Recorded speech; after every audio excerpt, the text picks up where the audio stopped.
Welcome again to Hannah's Inner Healing channel. So today we are going to be discussing more about the inner healing and the journey to inner healing. So inner healing is something that every individual, especially those who have grown up in abusive homes, should be pursuing. It's something that every person should look into. If you know you went through a trauma at some point in your life, or you grew up in abusive homes, or you grew up in a predictable homes, it might have affected you emotionally one way or another. So it's something that you yourself need to look into to heal yourself, so that you don't carry this burden and make other people also suffer with you as you carry this burden of, that you're carrying inside your heart. Again, my name is Hannah Njeri.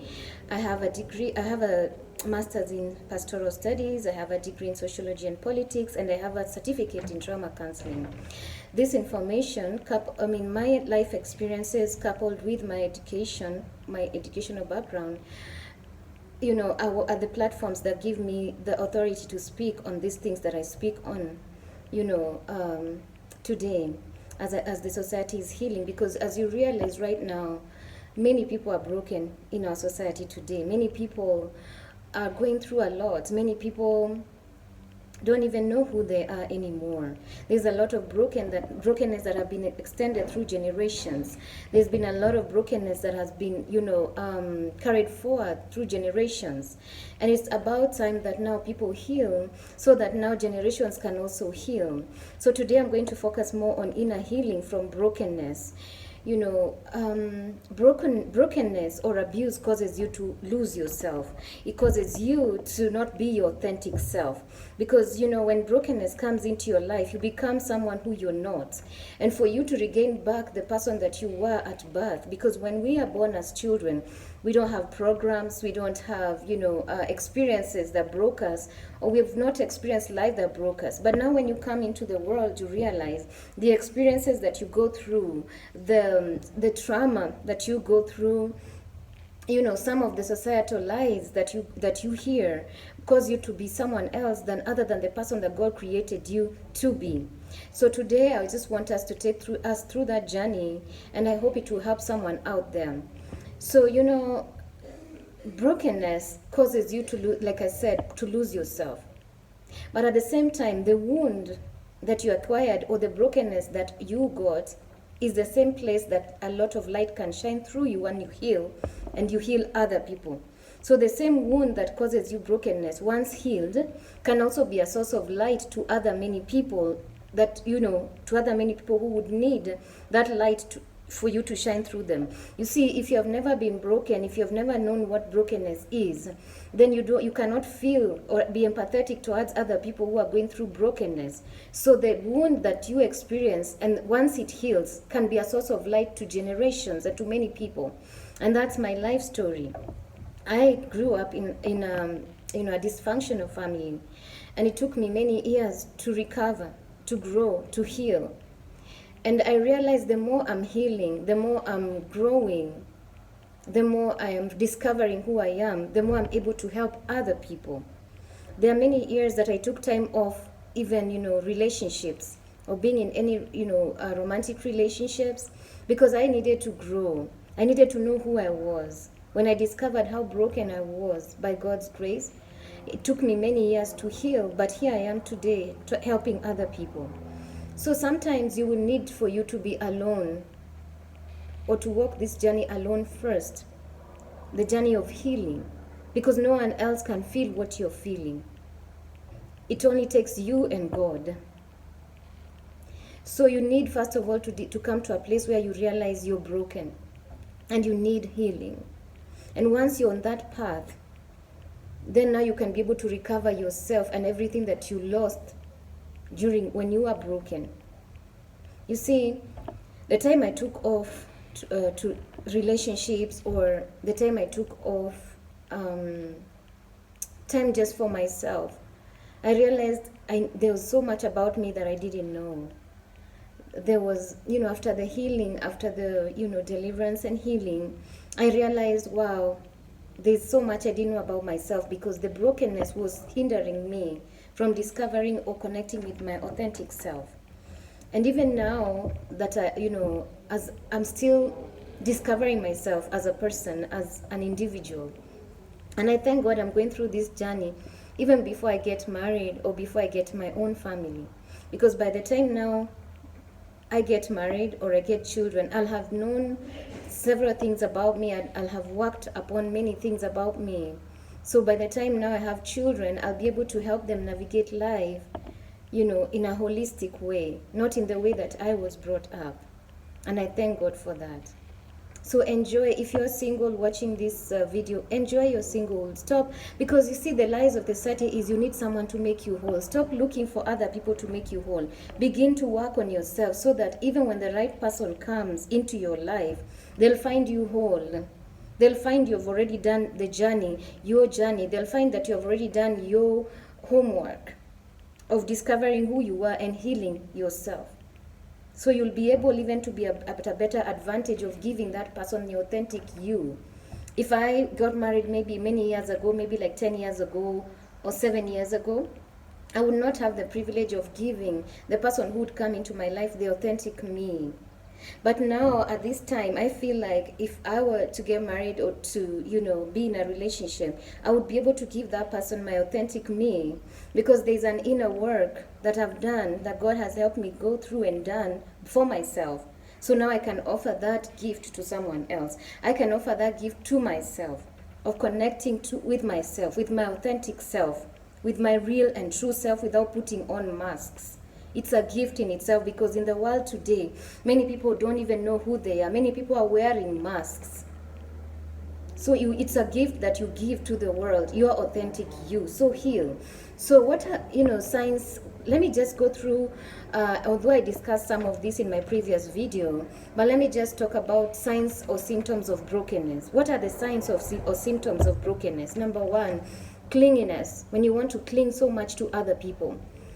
You are so overreactive. You see, when you have trauma or you have been abused, the prefrontal lobe, which is at the front here, part of the brain, stops working properly or shuts down. So the emotional part of the brain, which is the amygdala, picks up.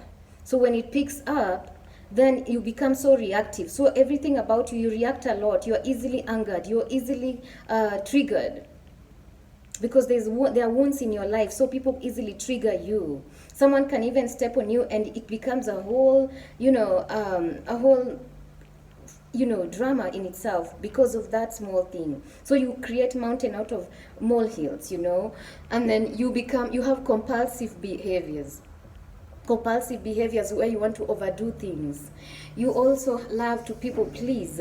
You want to keep pleasing people. You don't feel like doing something, but for the sake of other people, you'll say yes, because you're not your authentic you.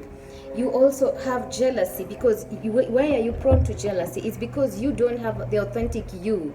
So what happens is, when other people are their authentic self, or when other people achieve anything in life, you feel jealous because you are broken on the inside. You don't have a self-esteem. You feel, I should be the one that is happening to, because you don't have the authentic you. You don't even know who you are. So you don't have a self. So it's easy for you to be jealous of other people. You are not stable within yourself. And then also you seek to control others or outcomes. Every time, toxic people love to control other people. Toxic people love to control outcomes. You are very impatient. You don't have the patience, to wait for things to manifest. You want things now, quick. That's also a sign of brokenness. You're vindictive or vengeful. If someone does you wrong, or if you are not, you feel like you're spited by someone, you always have to seek revenge because you're so toxic on the inside. Also, you assign others roles that they are not supposed to play. I want to share a story with you of something that happened to me, and I learned a lot from that. I had a woman neighbor who lived next to me. And, when I met her, she started telling me so many stories about herself, because one thing about toxic people, they also like to try and tell you so many stories about themselves that make them look like victims. So she would tell me stories about her life, and you could see there was a lot of brokenness, even her upbringing. And then how her daughter wronged her, and how they would get even to physical and even, arguments, physical fights and arguments with her own daughter. And so she would tell me, oh, when I talk to you, I always feel like you're healing me the daughter wound.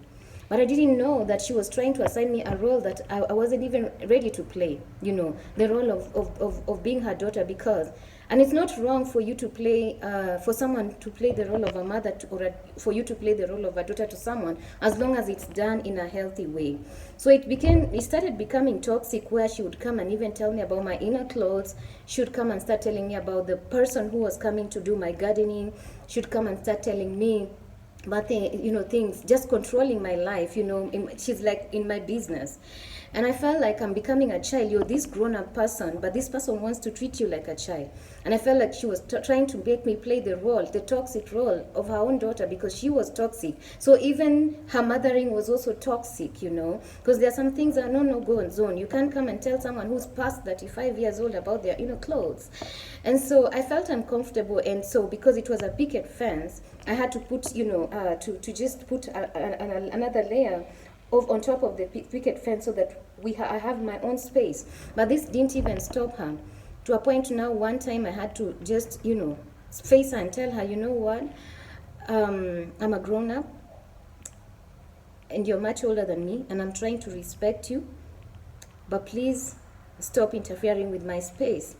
So when I told her that, she became vindictive and started even, because we were sharing a wall, started to make noise for me at night, making my whole life uncomfortable. So I spoke to a woman, an elderly woman, who is like a mother to me, and I'm grateful to have her in my life. And she told me of her experiences of how she had a toxic landlord when she was living in the US, and she ended up moving.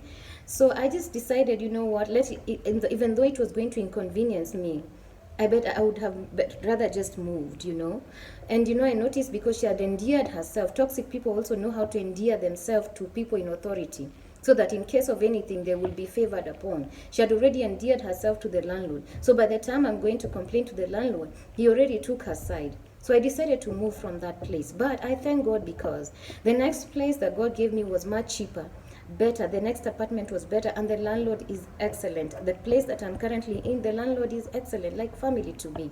So sometimes you find that these people want you to play or assign. She wanted to assign me a role of being her daughter, but she was going to treat me with disrespect and unkindness, and I was not going to take that.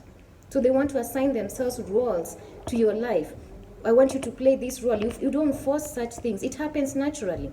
If you were to play a mother figure to someone, it will happen naturally. If you were to play a daughter figure to someone, it will happen naturally. You don't need to force it or push it in someone's throat. No, it happens naturally. Another thing is, when broken people normally want to, they're very negative and cynical and judgmental and very critical. Something small happens, they are always critical and judgmental of other people. They're the first ones to judge and condemn other people. And one of the things that can show you that you're a toxic person is the way you keep judging other people.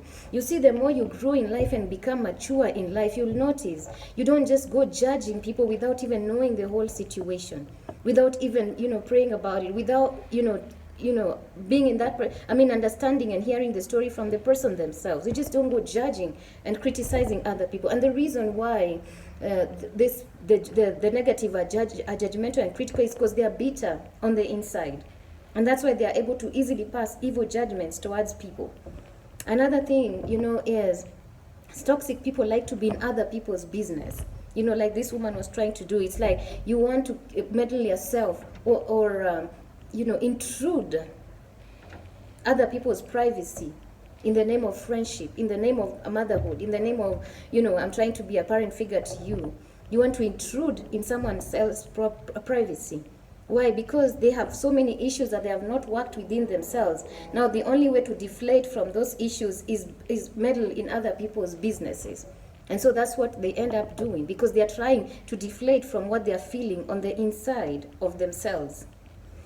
So if you are whole, you really don't need to keep intruding in other people's business. You will respect other people's boundaries. You see, another thing about toxic people, they don't have boundaries. So they will meddle or mess with other people's boundaries. because they themselves don't have healthy boundaries. But if you're whole, you know your boundaries. You know how far you can go. You know how far you'll allow other people to come into your life. You know how far you can also, intrude in someone's life. You know how far you can come. You don't need to intrude other people's lives because you know your boundaries. If someone seeks and wants your help, you do it respectfully. You relate with other people respectfully because you know what you respect yourself. But if you don't respect yourself, you won't even respect other people. So because of age, she thought she was more mature than me. She felt she had a right to intrude on my space, and that's what toxic people do.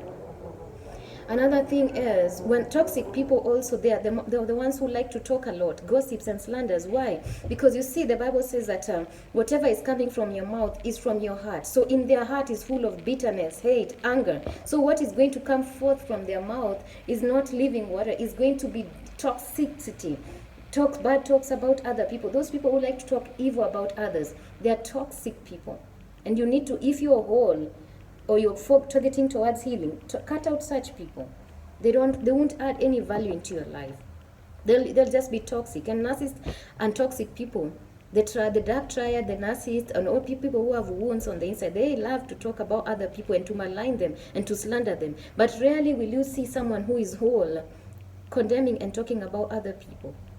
Look at Jesus. The Pharisees, they were broken people. They were people who were not whole. That's why it was easy for them to keep talking and condemning other people, because they did not have a self. But Jesus knew himself. You know, another thing that I tell people, stop engaging so much with negative people. If you notice someone loves quarrels and they love gossip, start cutting them off, because it's not going to be healthy for you.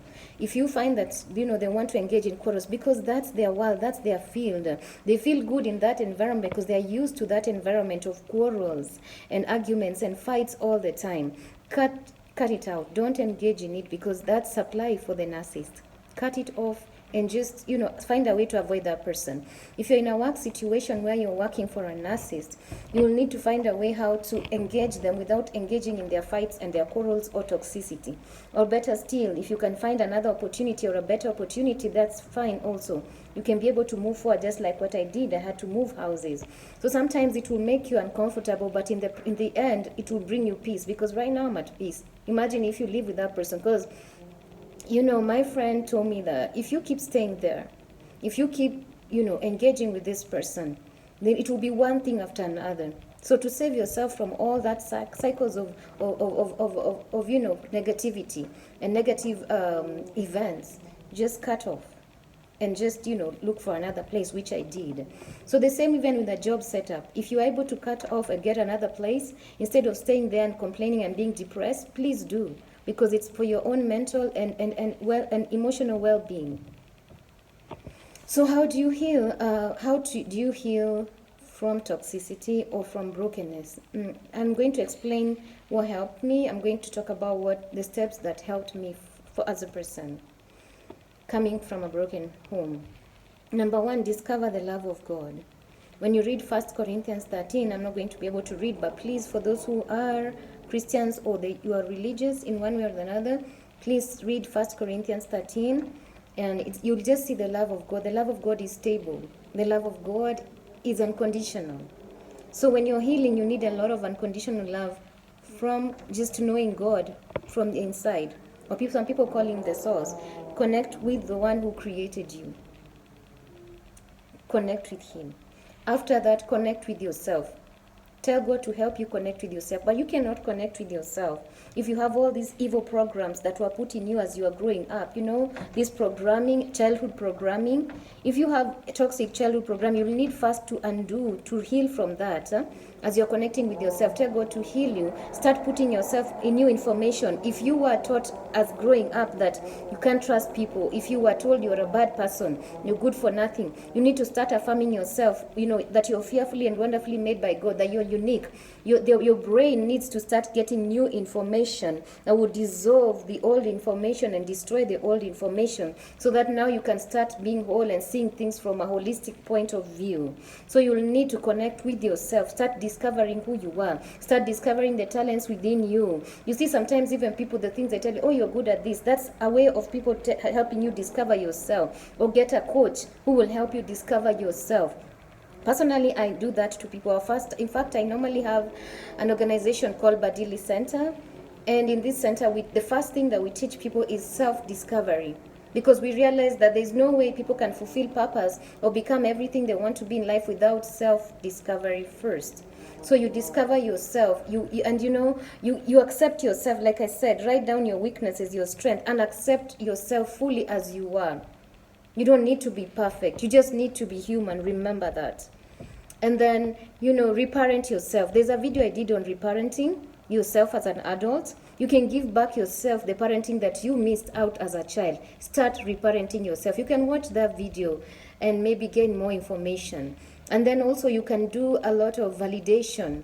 Write things to yourself. Say, I am gifted, I'm multi-talented, I'm beautiful. Start validating yourself. Things that you never received maybe as a child, or you've been in an abusive marriage and all you've had is negative, and maybe you've divorced. Now start validating yourself opposite of what your partner or your abusive parents or your abusive guardian told you. And then also journal a lot. Journaling helps the mind. Every day journal, the things that happens to you every day. Even if you feel like you did a mistake, journal it and write it down. It's okay. Journal it. And also allow yourself to make mistakes. Say, it's okay, I made a mistake, but I'll be better next time. So allow yourself to make mistakes and to be human. And then there's one healing process or procedure that I normally like, and it worked for me. Write down all, like let's say if you're 40 or 41 or you're 50 or you're 18, whatever the amount of years you have, write down those years down, and then go to the years that you felt you were hurt the most. And so in those years, begin to pray or go through with a counselor healing for that age. Like let's say my name is Hannah at 12. And once you heal, address Hannah as at 12 and say, Hannah, you are beautiful. Hannah, yes, you are not in control. You are a child when this happened. Now start speaking to yourself at that age. I once demonstrated one time about the rings of a tree. You see, as an individual or as a person, inside of you are all different ages. You see, for a tree, if you want to know how old a tree is, there are the rings of a tree that you can count and see how old a tree is. So even you knew that the 1 year old is still in you, the 2 year old is in you, they're all in you. So start addressing the person who was hurt at that age. Is it the 4 year old, the 5 year old you? Talk to them. You can even take old pictures of you as a child and speak to yourself. Speak healing to yourself. Say, you are hurt, but it's gonna be okay. You are now healing. You are somebody. You are loved. You are appreciated. Begin to speak to yourself in those ages that you were hurt the most. But I do that as a counselor, can also take you through that. And I also offer counseling services and inner healing services. So we'll put an email below that you can be able to reach out to me and let me know, or you let me know if I can be able to help you through the process. We normally charge, but we can also discuss with you as you write me an email of how much we charge for that. And then also begin, like I said, talk to the younger you. So after healing, what happens? You will discover the brain starts reorganizing itself. You see, when you're going through toxicity or trauma or abuse, what happens is that the thinking part of the brain is affected or it shuts down. The amygdala, which is the emotional part of the brain, picks up. So the emotional part of the brain which picks up is able now, it's overreactive. But when you heal, the thinking part of the brain starts shifting, and reorganizing itself. So the thinking part of the brain will pick up, and you'll start thinking more clearly. Because when you are in an abusive relationship, especially with a narcissist who keeps gaslighting you, you have a lot of mental fog in you. So the more you are healing, the more the